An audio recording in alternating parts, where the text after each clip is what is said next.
Queridos, how is it going? Good, good. I thought you were going to start speaking in Spanish because you said queridos. I'm like, okay, wait.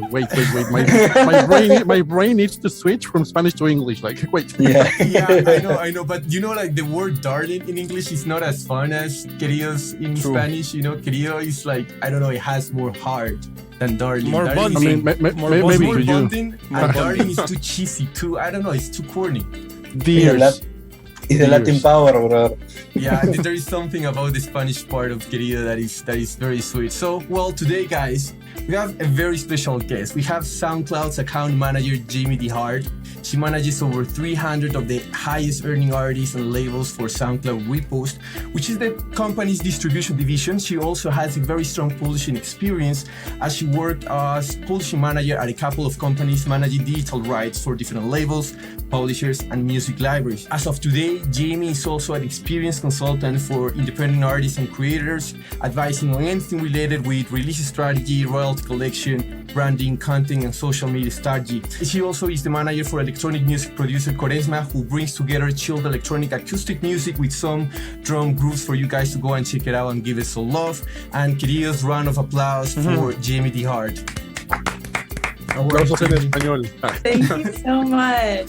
I'm so excited to be here and chat with you guys today. Thank you for coming.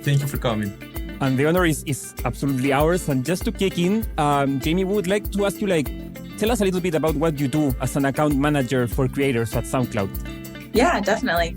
And like you mentioned, a lot of people maybe might not know this, but SoundCloud acquired Repost Network in 2019. They were a very successful, buzzy distribution company that kind of favored and worked with, because the name Repost, you know how you can repost a track on SoundCloud. So a lot of the clients that were using Repost to distribute had a strong SoundCloud presence. So like the acquisition really made sense for SoundCloud to partner in the distribution space. So I'm an account manager for the distribution division of SoundCloud, specifically for Repost select artists. So that's a tier of artists, whether they have a certain threshold of their streaming numbers or they have exciting things going on in their musical career where they should have an account manager to help them with all of the steps throughout the process. Even if they don't have a personal manager, we can act as their team. So I'm basically their first introduction into the company, and I'm their go-to person from the start of like, hey, I want to release a song, to like the song's out, anything from like creative issues or troubleshooting to like metadata, any kind of content ops questions that they may have. Amazing. And I would love if you could also share with us, because one thing that SoundCloud kind of shines for us, the reason is the vision, of an artist first company. Yes. Always. And that's like super interesting. And I would love to ask you, like, how does this vision translates into your daily work, working with labels, artists, DSPs, etc.? Like, do you use like a specific different approach of what you have been doing with your whole career? Like, how do you translate this? Yeah, definitely. I know that recently our big like motto is like, what's next in music? I think our goal is to be like a very large music forward company, not just tech, but like a music industry forward company within the tech space. We obviously have great advantage of having the platform SoundCloud, which has always been known for discovery, people just going on there and dropping beats for fun. Mm-hmm. And I think really known for making musicians that are hobbyists to musicians that do it for a career. I mean, I've heard countless of stories that somebody had no intention on doing music for their career, but, they decided to like start uploading on SoundCloud and their life like completely changed. And similar to ways, and this is before TikTok, this is before the platforms where that also happens for people like modern day, but several years ago where artists have a space on the internet to get discovered. And right now we're really focused on, expanding our space in distribution for independent artists. Also investing in artists, doing advanced deals, kind of figuring out our own model of still letting artists be fully independent and own their rights, but have options of like funding and advanced deals, partnerships, and like that. So kind of trying to figure out how to do it all in the modern day, in the best way that works for independent artists. And that feels fair and feels like we're alongside them on this journey. Absolutely. And I feel that as you guys keep evolving and adopting like new challenges and technologies, at the same time, you like somehow you guys manage to keep what all the time has made SoundCloud. And one of those things is like community. And it's like a concept that has gained a lot of relevance in the industry as of this year. So, but I feel that, as I was saying before, this community concept has been a core element of SoundCloud for a while, because with a lot of electronic music, hip hop, there is something very strong about SoundCloud and the community of these genres from the very beginning. So I wanted to ask you, like, what's your take on how this concept of community was also always very important to SoundCloud, and now that it is very important to the industry, what's your take on where does SoundCloud stand? Because you guys have a lot of experience with it already. Yeah, I mean, a large portion of SoundCloud that makes us stand out from the rest of like the quote unquote DSPs is that it's a platform where an artist can post a track and fans can comment, interact, share, and it just doesn't end there. Like the artist can react and like interact with them back. And like with features like Pro U, which is just like the premium subscription of being a SoundCloud user, the artist or hobbyist can actually tap into their top 50 fans and see that like so-and-so in Ohio listened to my song 99 times today, and they can see their username on SoundCloud and like reach out to them and thank them for like the support, which is something that no other DSP has. Like, I mean, it would be a great, powerful tool if you could contact your top 50 fans on Spotify. But so that's one thing that's really sets us apart. And then as well as like I mentioned before, like someone could randomly upload a track and really have it naturally take off. The way that our algorithm works is really based off of interaction on the song. So even if a song was 4 years old and a bunch of people randomly started resharing it and commenting, the more comments and interaction that happens on the song and that post of the song helps it grow in the algorithm and be suggested to more people, even like get the attention of the SoundCloud music team and get added to our playlists. We're constantly partnering with different random independent artists and doing like curated by playlists on the homepage of SoundCloud. Pretty much every month there's like a new initiative. I was a part of the women, like the Empower Her playlist, which was for Women's History Month. And we kind of just, all of the SoundCloud employees like pitched in and like told us what their favorite tracks by women, produced by women, all of that are. And so it's like, it seems still, we're a large corporation, but it still seems small. Like it still seems like a small family in what we're doing, the vision, which is kind of cool. It's a nice mixture of like brand awareness, like people know what SoundCloud is, but then having that like independent music feel still. Yeah, I agree. It has still like these grassroots vibes. So that's very cool about it. And now that talking about the initiatives, one of the like biggest initiatives in the industry that SoundCloud did was changing to the fan power royalties, which like in very simplified terms means that the fans only pay for the artists that they listen to, right? And however, I recently, because it's been a year already, and I recently read that super fans, as you were just mentioning right now, those 50 people that probably you can contact, actually makes a big difference when you compare it with the pro rata model, right? So would you mind expanding on this subject? Because the fact that super fans are becoming more important is very interesting to me. Yeah, definitely. I think the easiest way is that like the common person definitely doesn't know that their Spotify or Apple Music monthly subscription doesn't evenly get distributed to the music that we're listening to. It actually, is a pro rata like market share base. So say one superstar, Bruno Mars, like one stream for him on those other platforms does not count as the same pay out as a stream for an indie band that just like released their first song. And at the end of the day, that does seem kind of unfair and like favors, you know, the big superstar and then monopoly labels. But it's definitely a scary thing because, you know, Mike P from SoundCloud, he's so smart and he's like one of the leading factors on this like fan-powered royalties. Very clear on like, you know, doing something different like this in the industry is that we're going to get pushback. Like people aren't going to be happy about it. But I think in the end of the day is we're just trying to make some kind of changes in the industry. So it seems a little bit more fair because, I mean, it already seems right now that like the typical songwriter really isn't making enough money on the streams that they get on these major DSPs. So I guess, yeah, the format is really to just be like, we had the power to control something on our own, you know, platform. And that's how we're doing it. We're educating artists because a lot of even artists don't know how streams work, pay out, how, you know, explaining to them that every DSP has a different payout. It's not just like across the board the same.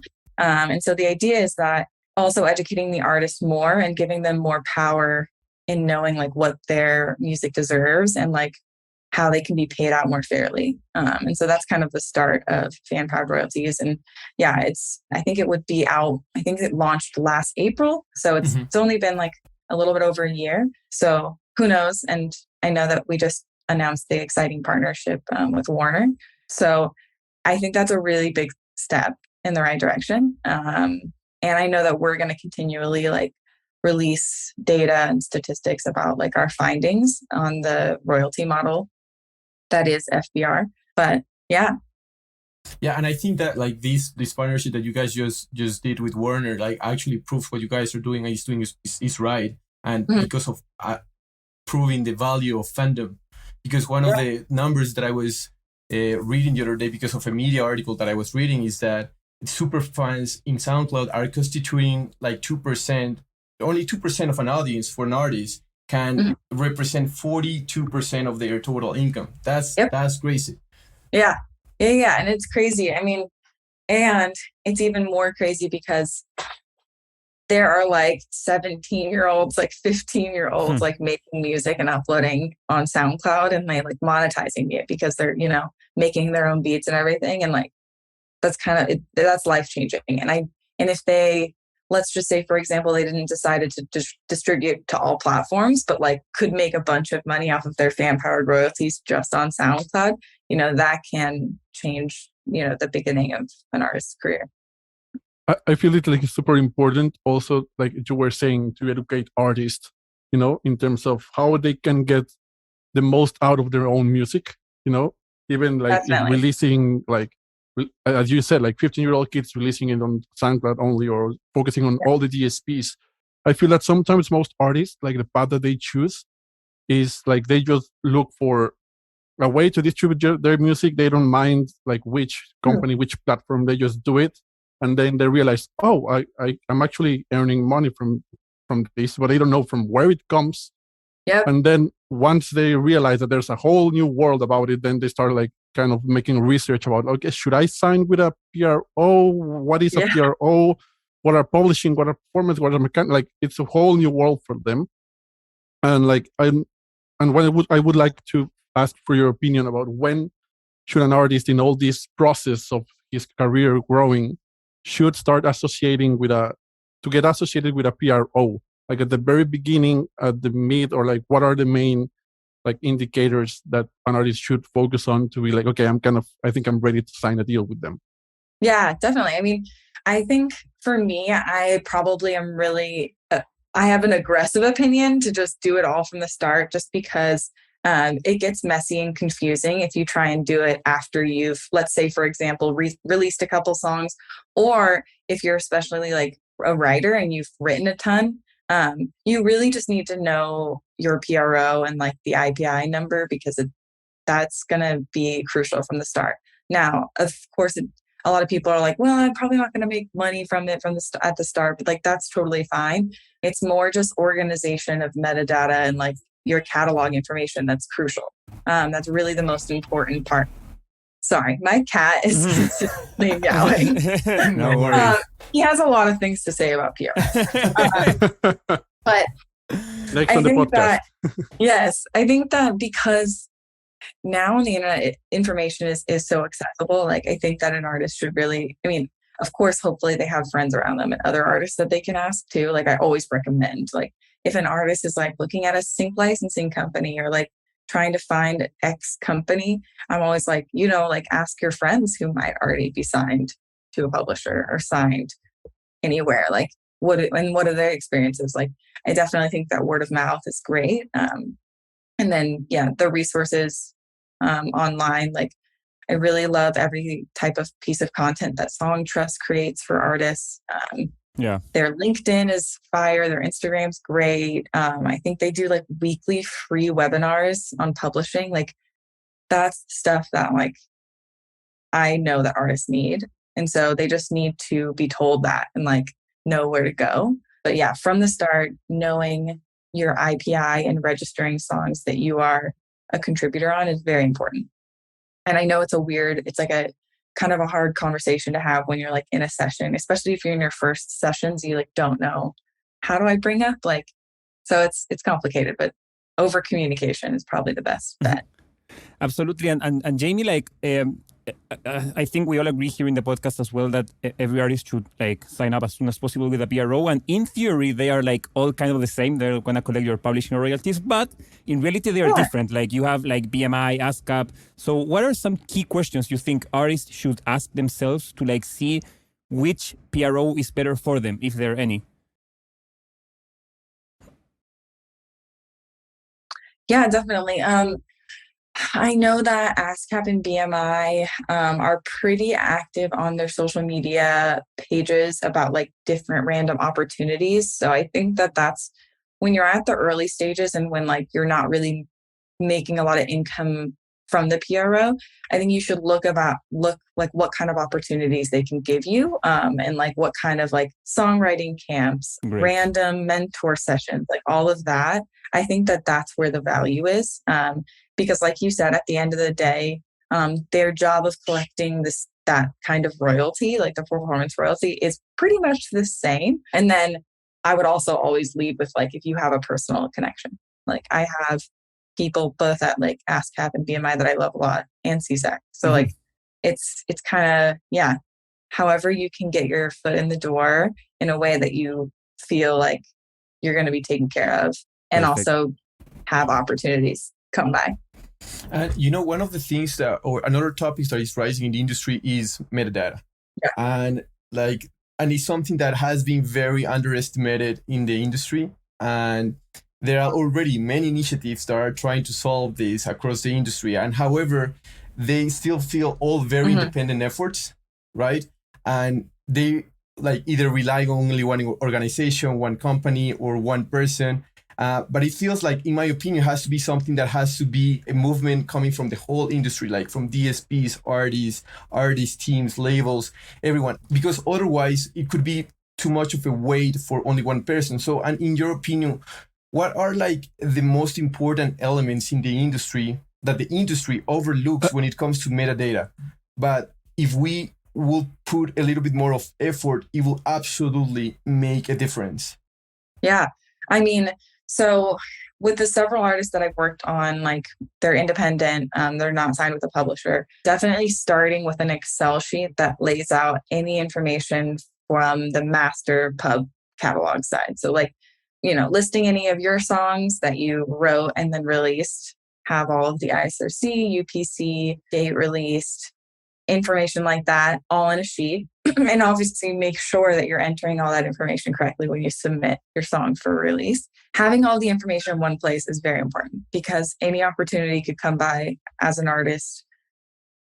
Let's just say some sync or like some music supervisor comes across your song and you're like, hey, I have this ad that might really want to use your song. And if you don't have all of that information laid out, all of the writer information, publisher information, and have them all like, okay, on board to like jump into opportunities like this, like you will miss that opportunity immediately because it's so fast paced. So you have to have all that information in one place.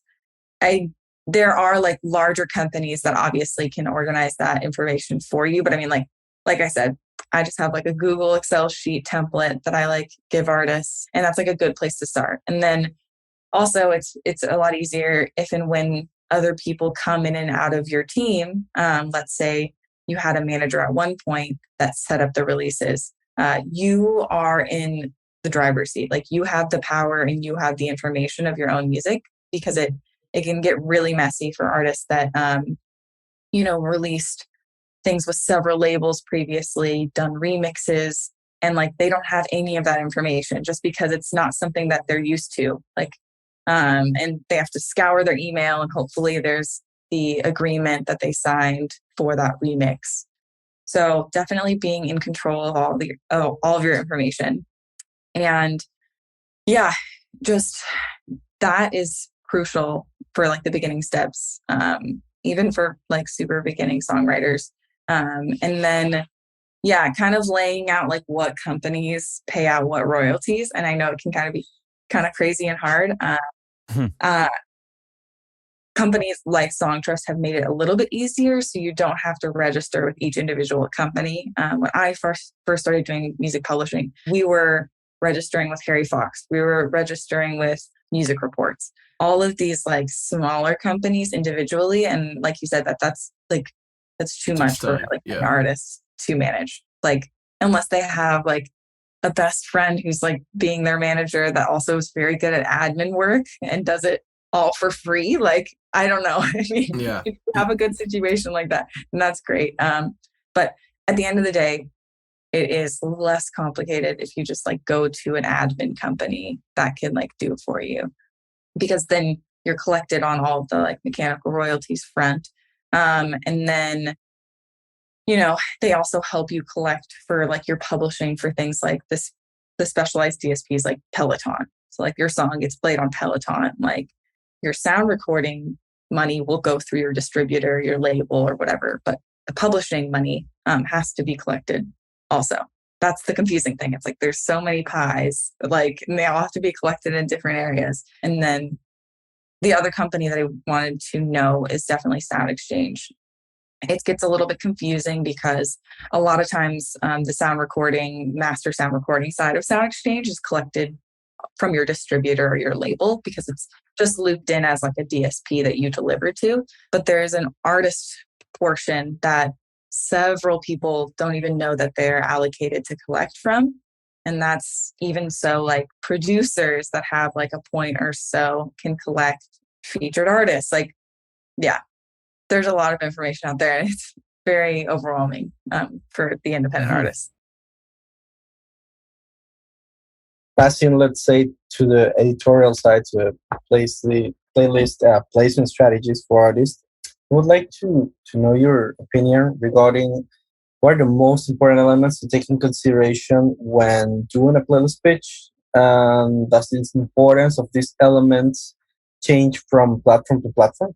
Definitely. I think the most important thing, like even going like backstepping before you do a playlist pitch, I definitely think that lead time is the most important thing. So like when you're deciding, even if you're independently doing it and you're submitting it from DistroKid, that's okay.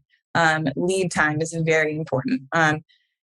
Uploading that song, I always say don't decide the release date unless you have the song, the cover art, everything that you need to submit, because oftentimes artists feel like they're scrambling when they're like, I'm going to submit the song and the song's going to come out in a week and a half. And that does not give you enough timeline to set up the marketing, like set up the visuals, and also enough time to do things like the playlist pitch and actually take enough time to think about it. So always advising at least 4 weeks in advance if you can. 3 weeks is fine, but the more time you have, the more time your song is in the system. It's sent to Spotify, so you can pitch in Spotify for artists, Amazon Music for artists. You can now claim your profile and pitch there. Pandora Amp, both Pandora and Amazon have really cool features where you can upload audio liners being like, hey, my name is Jamie, you're listening to my new single, like things like that are completely free. And as you can imagine, most artists aren't business minded. So they need a little more time to like organize all these opportunities. Like it would be crazy if you're trying to do everything in 1 week. So that's before like obviously playlist pitching. The other thing that's important to know is kind of knowing the story of the song in regards to the bigger picture of what's going on in the next 3 to 6 months in your career. I always say that it's not really a strong pitch to be like, hey, this is a sick song I made. There's like beats and I love it and I hope you'd like to listen to it. Like, that's so great. And I think the listener, the curator is going to listen to the song and be like, okay, like I already got that from listening to the song. What can you tell me that like I don't get from listening to the song? Like tidbits about who you are and like the inspiration from your background and how you make music, that you put elements into the song. Like that's important. That's crucial. What are the plans for what you're doing right now in your artist career? Are you touring? Are you doing anything outside of this song being released? Is this a song that leads into an EP? All of those information that kind of tells the story of the bigger picture. And of course, anything exciting going on, you know, being like, I'm going to do this TikTok campaign, or it's already blowing up on TikTok and I'm going to continue its efforts by this, and this. And those things are called marketing drivers. And we like to ask our artists for marketing drivers, but we definitely always need to like explain, okay, so marketing drivers are like anything that's driving the success of this song, whether it be your personal, like side career endeavors, or you're putting money into marketing. You're paying for like a Spotify marquee campaign. Like all of that information is crucial.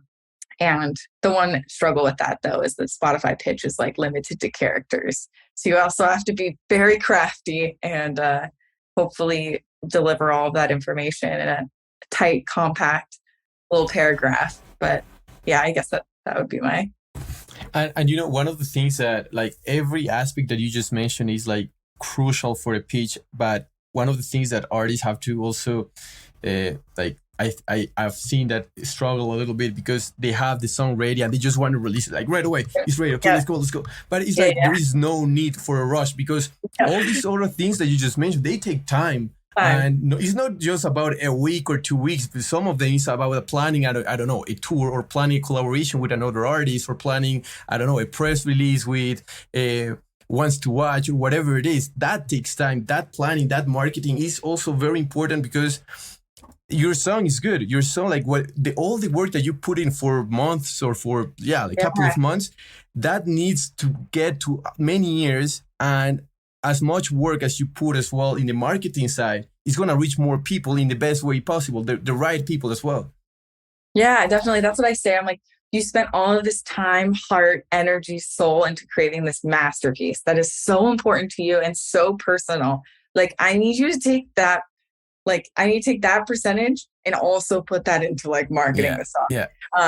Because like no one's going to know you're releasing a song unless you literally consistently like drive it home, try and figure out who your fan base is, even if it's like the small 1,200 people that follow you on Instagram. Like at the end of the day, that's still 1,200 people. And like if half of those people listen and then like half of that share your song on your story, like that's how like your audience expands. Maybe slowly but surely, but like that's how it expands. Yeah. You took off already with your airplane, and now you have to land it, you know? Yes. Yeah. Because it is sad, like when artists like they're so stoked and they just want to get it out, and then it's like the promotion doesn't end like when the song is out. Like that goes on for months, and we have a catalog marketing team at SoundCloud, and you know their goal is to just tell artists that like your catalog also has like very high value.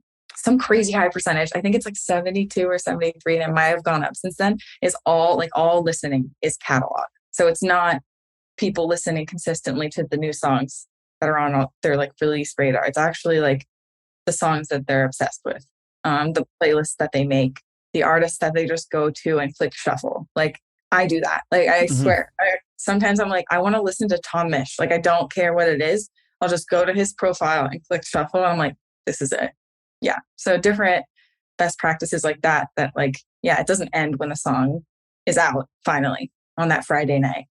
And I also think like the consistency is really important too, for artists, because sometimes like you work a lot on this one release or this one album, and you even split the whole album to be like, okay, I'm going to release 4 releases and then the album the whole year and make promo and everything.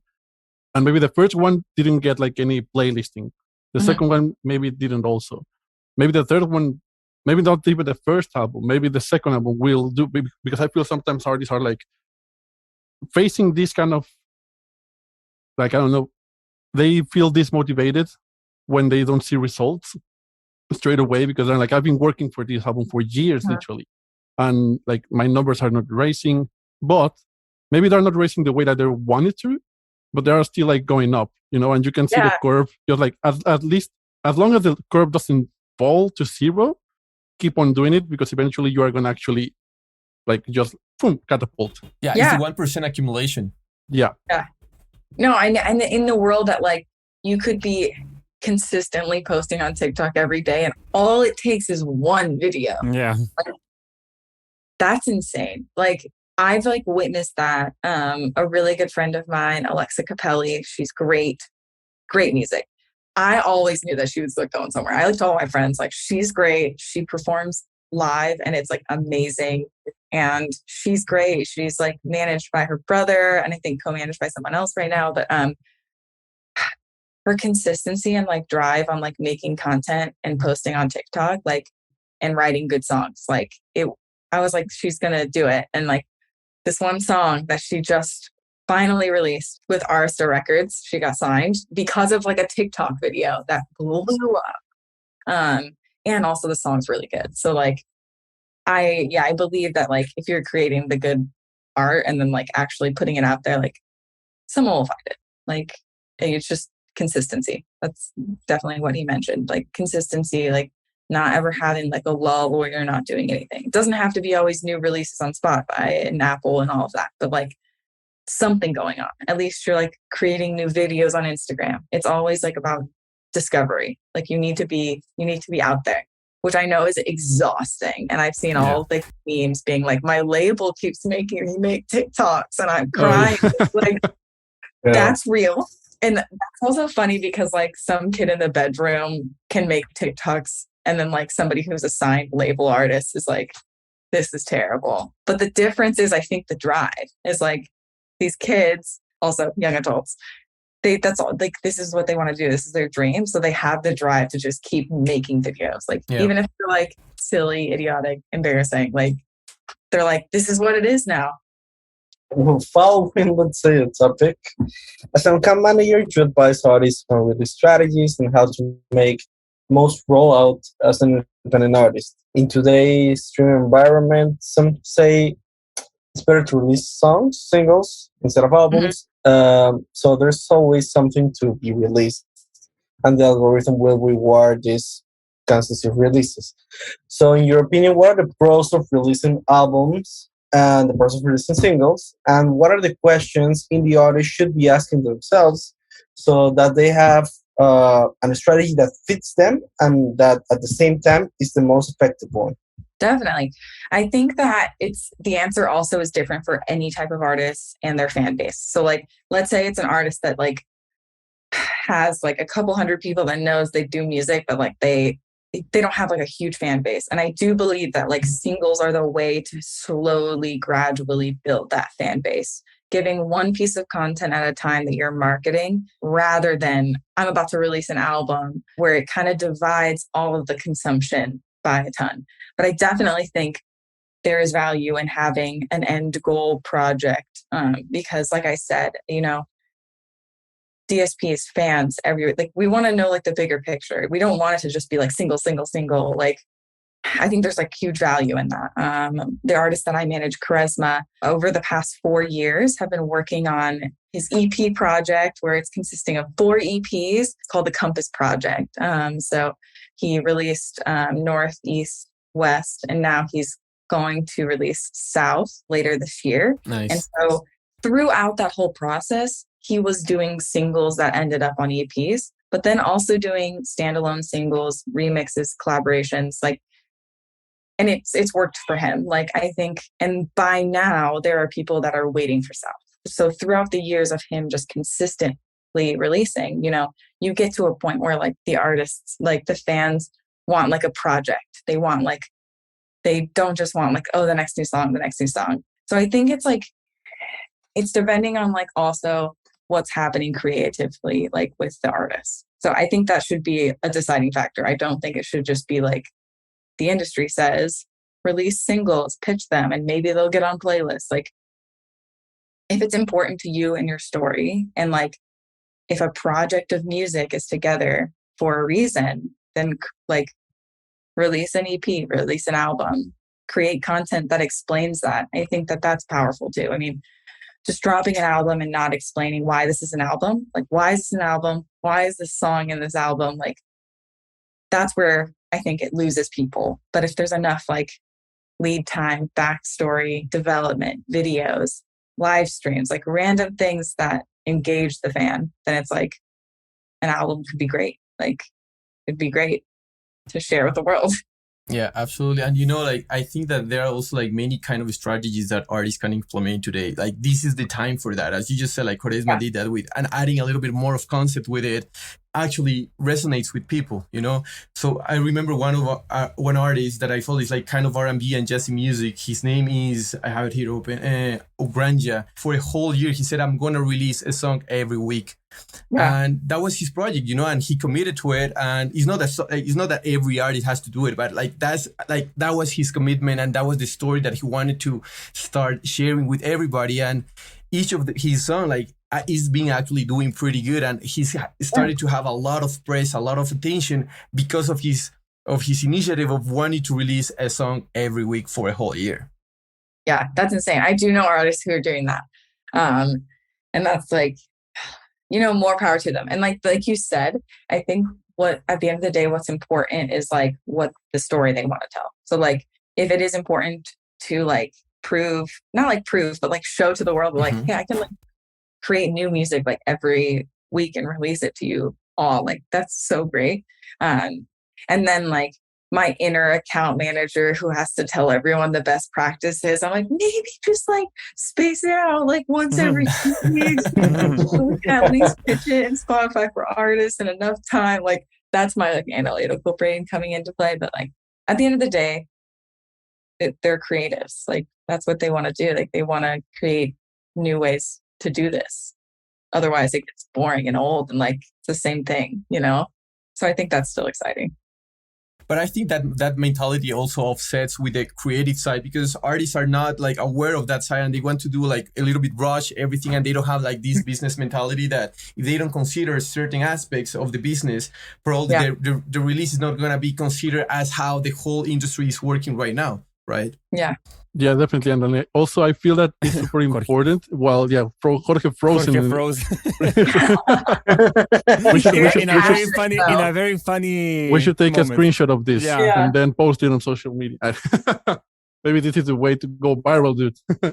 Well, like coming back, I feel that it's super important. Like you were just saying, that every artist wants to share their story, and that's the most important thing for the artists, because they are all creatives and they want to share it with the most amount of people that they can. Yeah. And sometimes it's also kind of a challenge to kind of find the proper channels to aim and to communicate this message, And it's really common that, as you just said, the industry says that you should be releasing singles and then pitching to get an editorial playlist, and it goes on and on and on and on. That we're seeing now some artists that get like a super cool placement on a top editorial playlist from any DSPs. And then their profile looks like amazing, with amazing numbers, like X amount of zeros in terms of stream and followers, listeners. But then you check their social media and you don't see that many numbers, Oh yeah. Because it's also a challenge to translate, to move that audience that you created because of a playlist or because of something else in your DSP towards your socials, where you are maybe more communicating to your audience, Yes. Sorry, my cat is screaming. It's a whole thing. No, I like totally agree with you. I think it's hard to like try and have all of the numbers reflect across all accounts, because we didn't talk about this, but like also success can mean different things for every artist. And I know artists that like, if you go to their Spotify, they only have 22,000 monthly listeners, but they're consistently making $4,000 as an independent artist monthly from distribution. Like that income can come from different areas. That income can come from YouTube content ID, where people are using their music and user generated content. Like that's also like the thing from the outside is like a lot of people don't know. Like we only really have access to see, Spotify numbers. And if you have access to things like Chartmetric, Song Chart, like you can probably get more information from that, like roster and stuff. But no one really knows like what an artist is making. Like, and if they say they do, like you don't know, like maybe that artist is also getting this music played in like ads, which might not translate anywhere, like except for their bank account. So like, hopefully, I think that that's also an important thing to follow is like, yeah, you can have really consistent income from streaming. Another artist of mine who's actually a repost artist, Andrew Gialinella, he consistently releases a song every 2 weeks, and it's acoustic, instrumental, like very like vibey, like amazing compositions like on his guitar. But like his social media is like slowly, strongly growing. And like you said, it's like, it's not about like where the number is now. It's like week over week growth. Like that's what's important. But like he can make an income for himself, like as an independent artist. And so, yeah, I think it's like the metric of success and like, handling that. And it's different for everyone. Yeah. I mean, it is possible to make money as an independent artist and not have 40,000 followers on Instagram. Like, so, yes. Yeah, I always like to keep that in mind because I've learned a lot, like just from being an account manager and like seeing how artists have grown like month over month in income and just like go up across all of the DSPs. Like there's Deezer, like there's so many places that somebody's music could be popping off that's not Spotify and Apple Music, like, and TikTok. Absolutely. Well, guys, after you guys made fun of me because I think I froze. In a very funny face, by the way. way. It was really great. It was a great. See it. Did you guys take a screenshot of that? Because that would be awesome for the cover of the episode. By the way, we will do it. Oh my god, are we gonna do it? Because we have the recording of the video, so people are not gonna click to this one. Promotional material for social media. It will be there. That's how we're gonna rise. That's how we're gonna rise. If I'm scrolling on the podcast profile on the DSPs and I see your face there, I'm like, okay, this one I'm gonna pass. It's either you pass or people will stay. Yeah, I agree. There's no in between. Polarized reaction. No gray area here. Yeah. Well, Jamie, also this has been amazing. Thank you so much for coming over, like sharing your experience, your knowledge, your time, especially. Thank you for coming over. I don't know if you have a last message you want to share and any social where people can contact you. Yeah, definitely. I mean, it's been so fun. I think I like talking about all of this stuff in the spirit of like helping artists. Because sometimes like when you're at like music industry mixers, it's more like tiring, but then like when you're doing something like this where like people can actually consume it and they could help them in their career, like I love that. I can do this all day. But yeah, I mean, so my social media is pretty much all just my full name. So it's Jamie Deehart, Jamie Dee Hart. Fun fact, if you do Google me, you will see music of mine because I also am a musician, did music since I was like 10 years old. Nice. But I'm not doing it currently. We'll see. I'll let you know if I decide to. We're going to check the chart metrics. I'll let you know if I upload something on SoundCloud. But yeah, so just Jamie Dee Hart. Always open to like chatting with artists. I think that this information shouldn't be locked in a box far away. Like I think this all should be accessible information. Demystifying, yeah, absolutely. Yeah, absolutely. Thank you, Jamie. Guys, thank you so much for the time. I'll see you all next week. Yeah. Thank you. Have a great day. Bye bye. Bye. Hey, muchas gracias por escucharnos y no olvides de seguirnos en Spotify, Apple Music, Pandora o la plataforma digital que sea de tu preferencia. Si te gustó el podcast, no olvides recomendarnos a tu grupo de amigos o colegas, ya que esa es la mejor manera de que sigamos creciendo la comunidad.